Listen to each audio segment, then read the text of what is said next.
चूल्हा कहले रहले 5 गो भातदार रखले बाड़ी बढ़िया कइला शिव चर्चा करावत रहली देखो ई देखी एगो मर्द के डॉक्टर साहब मुंशिया दे एगो मर्द के एगो मर्द एगो मौक के पोज करेला हां ई कलाकारी ह आज गुण तोरे पर के मौक ह ओकरा के हथियार धरा दे जे गण तोरे पर के मौक बत ओकरा टेस्ट करम भाला से ना भाला के प्रतिष्ठा बिगड़ जाई ओकरा गोली मारो ना 500 के गोली जियान हां जे गण तोरे पर के मौक बन हां ओकर देखी कैसे टेस्ट करे के भाई और मारो भाई कत्तोनी में ओकरा खाली अंगुली से खोद दी बिना नहवा वाला जय बजरंग बली तोरा बुझाला ना आज मंगर दिन ह जा बिहान नहीं ह जा मंगर भूखल बानी बजरंग बली हे महत पातर बाबा देखो हे लौंडा धीराज चुटकुला कहले बड़े हमरा पर देखी अपन देखी हकीकत भुलाला ना लोग और इसने मौक के हथियार धरा दियाओ डॉक्टर साहब तो गोली चला ली हंसो बॉर्डर पर जब सही बॉर्डर पर देखल सब पाकिस्तानी नु देखने के मालिक है कि फायर मारे सब देखल सब घुसपैठे के तो हथियार के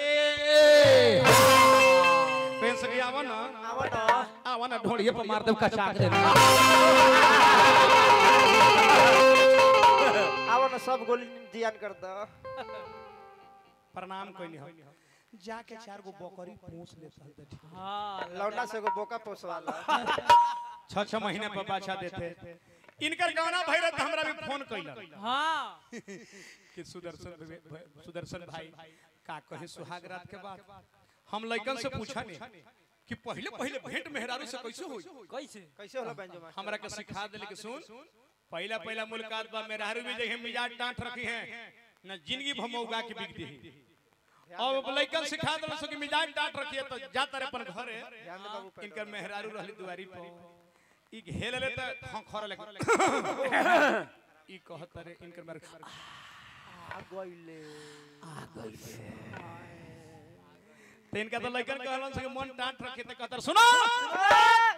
अभी गरम चाय बना के लियाओ नहीं तो क्या इनकर मेहररुआ थर आई दादा गरम चाय बना के दे दे फिर कहतर सुनो अभी बेड झाड़ के बिछाओ नहीं तो डरे बेड झाड़ के बिछा देली थी सोचतर कि हमरा बढ़िया लूर सिखा देलन आई चल गेले जाड़ा के महीना रह गौ नहीं गावे हां आगौ नहीं गावे चल गेल त दुवरिए पेन करे को बूढ़ी रहत रही हां तो मेहररुआ के मुंह लुकनवा में निकलली आ कहली कि आजी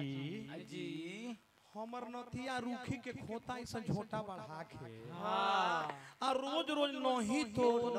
तो का करेला बुढ़िया सिखा देल के गे बेटी तू अपन मन टाइट कर